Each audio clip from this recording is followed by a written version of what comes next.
The seed for this program was planted in the spring of 2021. Her name was Tumika Mountain, and she was from Komoks Territory. She died by suicide in the spring of 2021, and I didn't know Tumika personally, but her passing propelled me forward into not wanting to live in isolation with my own experience of living with the spirit of suicidality. And so I just sort of put it out into the universe that I wanted to do something to support our youth who are also living with the spirit of suicide. And within a year, this program was fully funded and developed, and here we are. So I'm so grateful that it's come together. And I think when something's supposed to happen, the Creator supports it to happen. Suicide is the leading cause of death of Indigenous people between the ages of 11 and 44. And that statistic hasn't changed in over 50 years. And that tells me that the way the mental health system is currently addressing suicidality, it doesn't work. And I think if it did work, then those statistics would have changed over time. The biggest goal is to decrease the stigma surrounding the epidemic of suicidality. Because if it's the leading cause of death of Indigenous people, how many of us live with this thing, but because of the stigma surrounding it, nobody feels safe to talk about it. And so really we want to create a safe container for youth to come and feel seen and feel heard and be able to authentically share their experiences with mental health struggles and suicidality, and support them to resist the spirit of suicide within themselves as an act of resistance. I had one really good understanding of suicidality that was like the clinical kind of understanding of it, and then you kind of gave me a different understanding of like the spirit of suicide, which kind of, it makes a lot more sense in my brain than just like, you're suicidal, you need medication. So I don't know, like I think the perspective shift gave me more of a different outlook on the whole thing, you know, knowing that it's like, it's not something that's wrong with me, you know, there's nothing wrong with me, I'm not broken. Suicidality is a normal human response to carrying the burdens of 500 years of attempted and ongoing colonial genocide, which is very contrary to what the mental health system, how the mental health system pathologizes people who live with the spirit of suicide, which is really locating the problem within the person. In this work, we support youth to know that if they live with the spirit of suicide, there's nothing broken within them. It is a really normal human response to what's been done to our people and what continues to happen to our people. Even if it is like an Indigenous organization that says they want to support you in a way that works better for our Indigenous people, often you're given a little office box with no real funds to like do anything different, or you're not supported to do things in a different way. And so what we're hoping to give youth is tools, so when they are visited by the spirit of suicide, that they can utilize the land and their culture, their breath, their bodies as tools for self-regulation and resistance. And self-regulation is really important because what we also know about suicidality is it's a response to trauma. So suicidality doesn't show up in when our nervous system is regulated. It shows up when we're dysregulated. And so we bring in the work of Dr. Stephen Porges. He's developed a body of work called polyvagal theory. So there's 3 states that our nervous system can be in at any given time. And it works as a hierarchy. So in the sense of when we're at the top of the triangle, in polyvagal theory, he calls it the green zone, or ventral vagal. And that's when our nervous system feels regulated, we feel safe, we feel connected to people, we're able to engage in the kinds of relationships where healing occurs. Suicidality doesn't show up in those states. Suicidality shows up in the middle or the bottom state. So the middle is, in polyvagal theory, he calls it sympathetic activation. And that's where our fight-flight response will show up. Anger, rage outbursts, violent outbursts. And then it also shows up at the bottom of the triangle, which is dorsal vagal. And so that's when our nervous system completely is, we're dissociated, we're numb, we're cut off from our bodies. That's when what will show up in that state is sort of feelings of hopelessness, depression will show up there. And so those 2 nervous system states, that's when suicidality will show up. And so we educate youth on that. And like the triangle you're talking about, just was so, it made so much sense to me. And give them tools for regulating their nervous system, tools for moving themselves into the green zone, into the top of the triangle. And the most exciting thing is that all of the tools that we give them is culture. Drumming, singing, dancing, cedar, being on the land, cold water cleansing. And it's been proven with research that all of those things regulate our nervous system and move us into the part of our nervous system where healing occurs. Things that therapy is like, therapy gives you, and it's kind of like you hear the same things over and over, and if those things don't work, then it kind of just like runs out. So knowing that like you could like drum or like sing or like weave baskets or like do yoga, stuff like that, like there's just like, and you're actually like interested in those things, so you're like, oh, I want to like learn how to drum and not cut myself. In week 6, we support youth to identify their activators. So suicidality doesn't show up out of the blue. There's something underneath it, thoughts, feelings, emotions, people, places, experiences that trigger or activate that spirit to show up in one's life. And so we support youth to know and to discover what it is that happens. And that's the first part of developing these safety plans. After we support youth to identify what activates the spirit of suicide to show up in their life, we then support them to develop a solidarity circle. And a solidarity circle is comprised of people who understand suicidality. They're people that we can pick up the phone and call in the middle of the night, and they're gonna hold space for us. They're not gonna try to solve our problems or fix us or save us in any way, but just hold space with empathy and compassion. Meet us with unconditional positive regard and compassionate witnessing, just to help youth to know that they're not alone. And then the third part of our suicide prevention safety plans are to develop new strategies in place of self-harm. So self-harm is actually a very powerful tool for regulating one's nervous system. And so we support youth to develop land-based, culturally rooted tools in place of self-harm. Cold water cleansing, drumming, singing, dancing, cedar brushing. So we're simultaneously giving youth tools to not only heal from trauma and to regulate their nervous system, but also reclaiming their ancestral identity.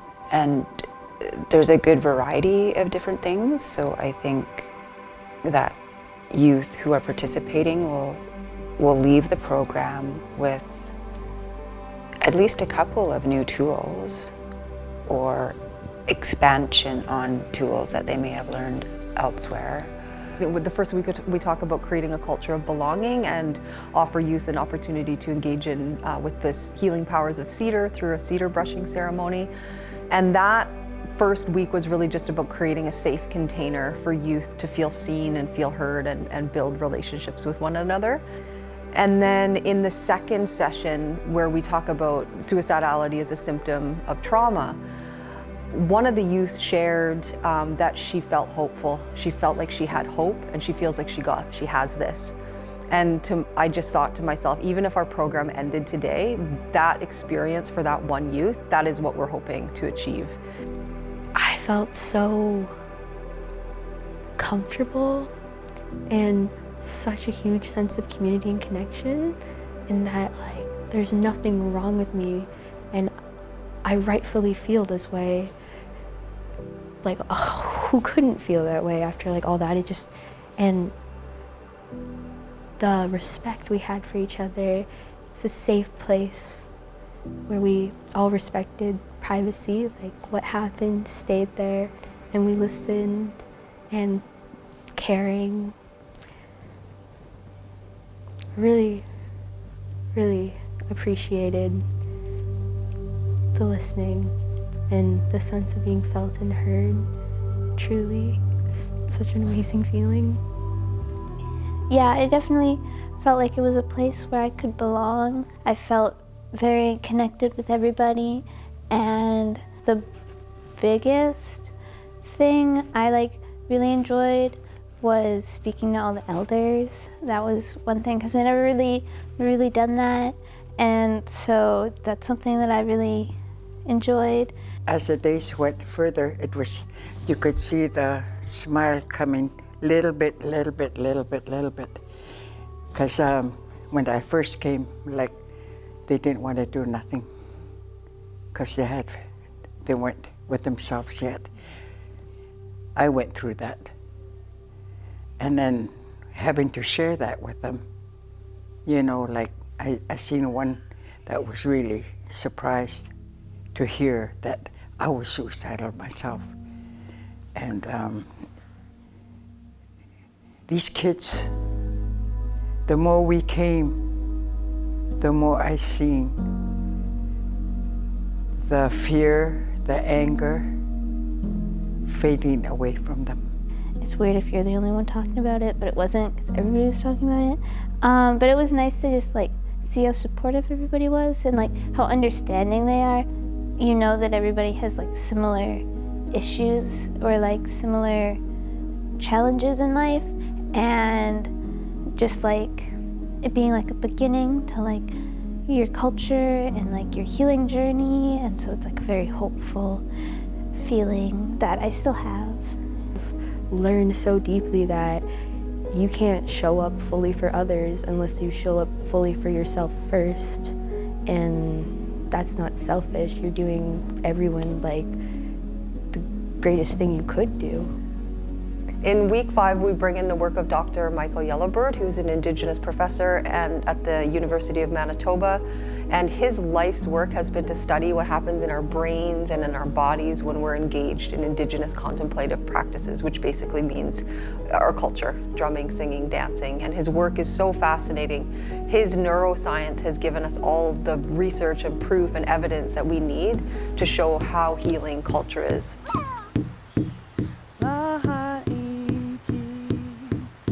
I think also one of the things that sticks out for me is when we went and did our cold water cleanse, only one youth showed up, but that one youth, he was such a warrior. He came, he engaged in the ceremony, and cold water cleansing is cold. It hurts your body. It's, but it's very, very healing.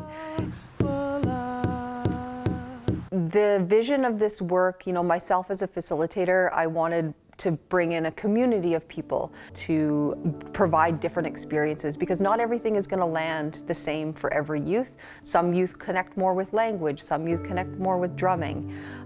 So it's providing all of those opportunities for youth to experience being back into their bodies, whether that's through yoga, language, culture, or learning.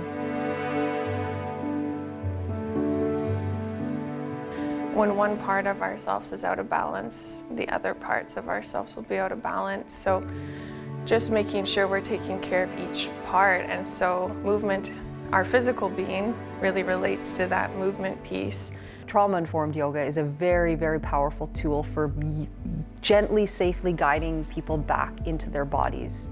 Because one of the responses of trauma is that we abdicate, cut off from our bodies, and live in our minds. It's safer to be there.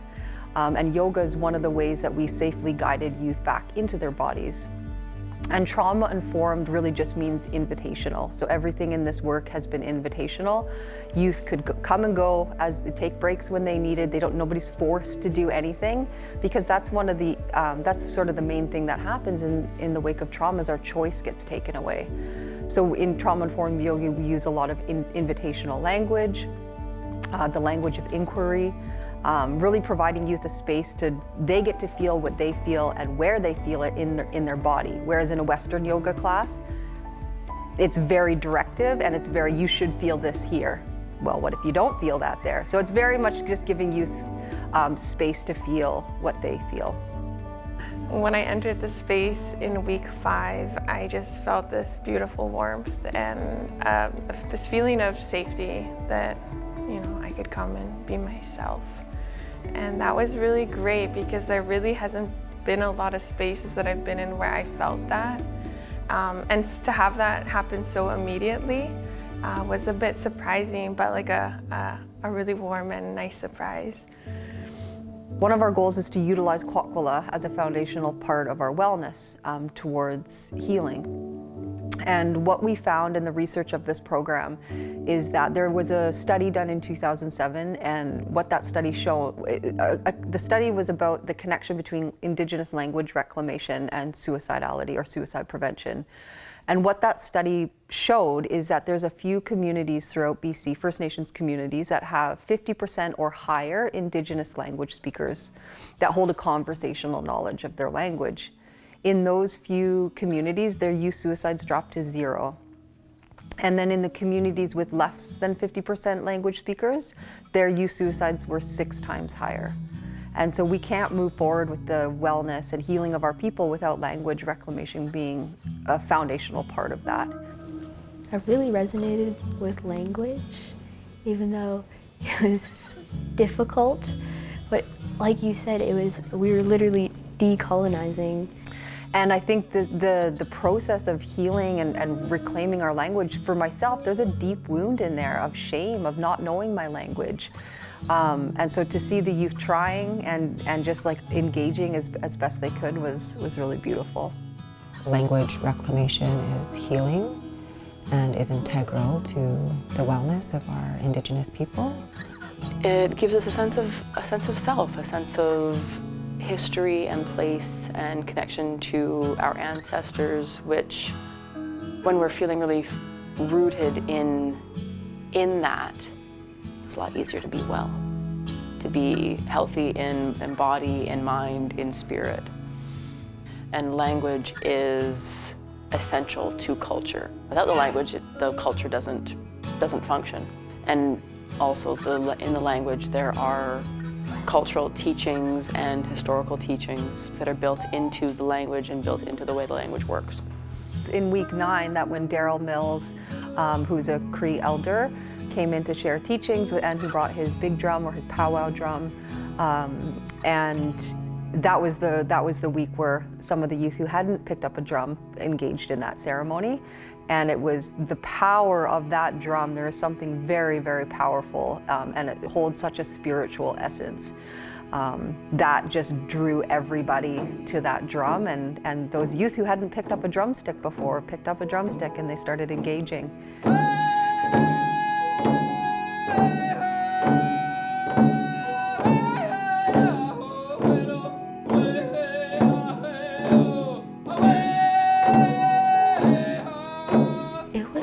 Weird at first, and I kind of was like, why is this so important? Like, I really do love music and singing, and the drum carries a beat, like a heartbeat, and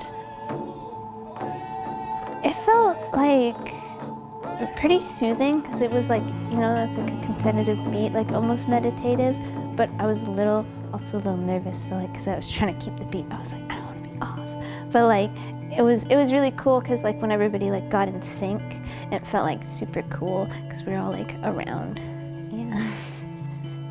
I think over time, what I witnessed was youth who, you know, the 4 youth who continued to show up every week, they seemed happy to see each other, and they would, at dinner time, they would all sort of go off into their own little circle and share food, and could hear them laughing and smiling, and it seemed like they're excited, you know, to be building a community, and that's what we wanted. I like eating dinner here because usually I don't eat dinner very often. And then I get to talk to the people that we're in the circle with. It's nice to get away from the adults and the people running it, just to talk amongst ourselves.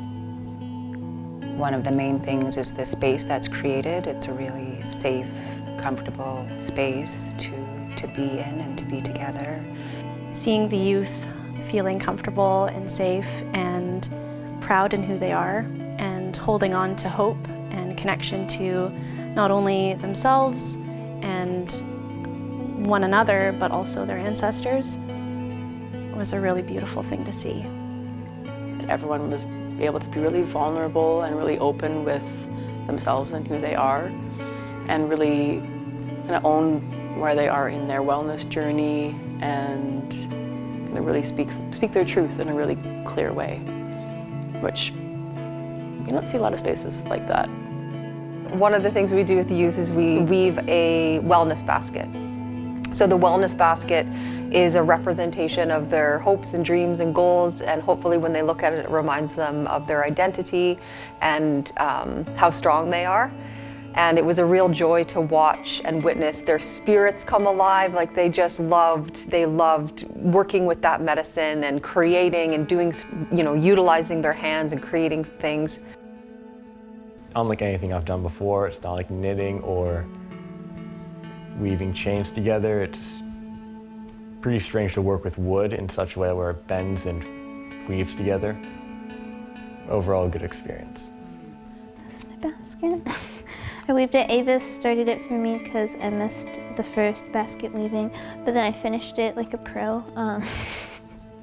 And this was my first time weaving and using cedar, and it was so beautiful. And I found it so fascinating because we were all so unique in different ways and how different our baskets came out. Even though we were all following, I guess, the same instructions, they all came out very unique. And it's crazy how far we've came in like not even that long. Like using this to survive. Being in this program has inspired me to research and learn more about my Indigenous ancestry and learn about like cedar harvesting and weaving baskets and other things on how they made canoes, tools, and how they lived. So when thinking about how to honor these youth for their commitment, their dedication, their courage, the vulnerability that they shared, we wanted to wrap them in a blanket of protection to protect them as they move forward on their healing journey. And it's a symbol of reminding them of who they are and where they come from, reminding them of their Kwakwam, their Indigenous identity, reminding them that their ancestors are with them and can be connected to at any time, that their ancestors want good things for them, that they love them and support them. So really we're just thinking of a way to sort of wrap them in protection as they move forward on their journey. Yeah, and just you felt it, like I felt all the emotions in that room, and like when Sierra cried, I felt it, and it was just so powerful, so beautiful. Energy really does not lie. It was really, really cool. Like I've never done anything like that before, and I cried so much. I didn't expect to cry so much, but I felt like crying. I couldn't hold it back. I was like, oh my goodness, I'm a baby. And I felt like, oh, it was like nice. And it was nice to have like everybody up there. And I really, really liked the bear and like steadying the bear, like being connected to the bear. Cause I was like, whoa, like the bear. I don't know how else to describe it.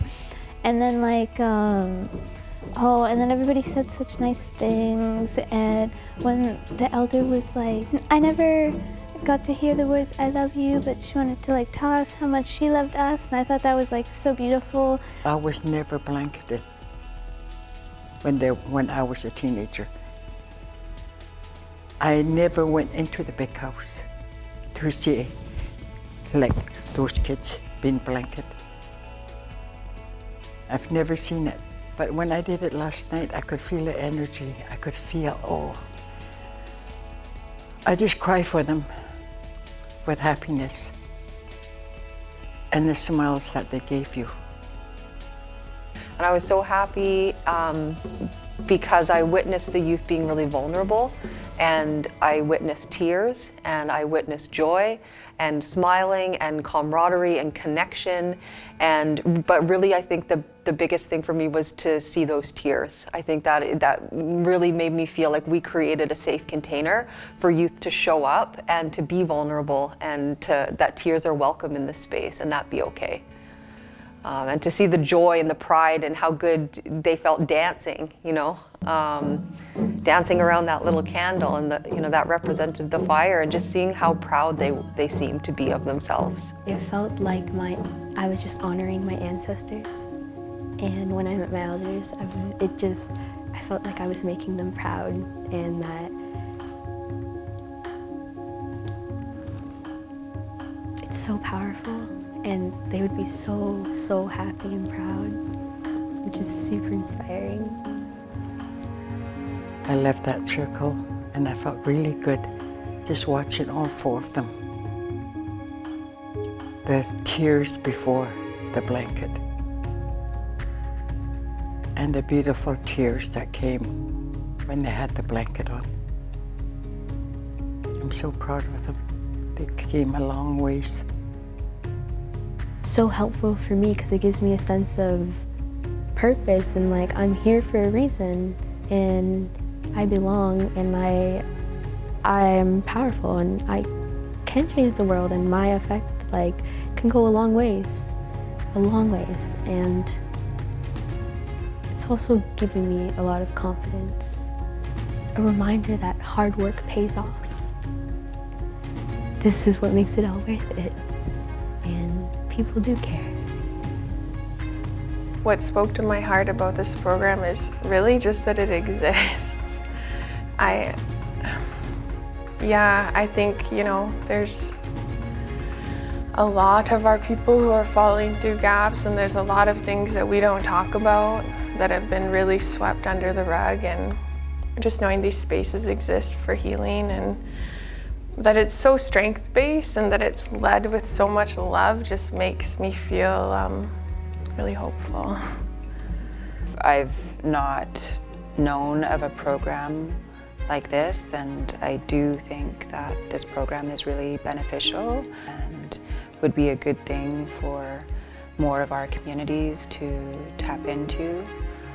Really, the larger vision of our program is to build capacity in each Indigenous community across Turtle Island, basically. So any Indigenous community who wants to address the epidemic of suicidality through land, culture, ceremony, breath and embodiment practices, we're building a framework that can be translated to any Indigenous community.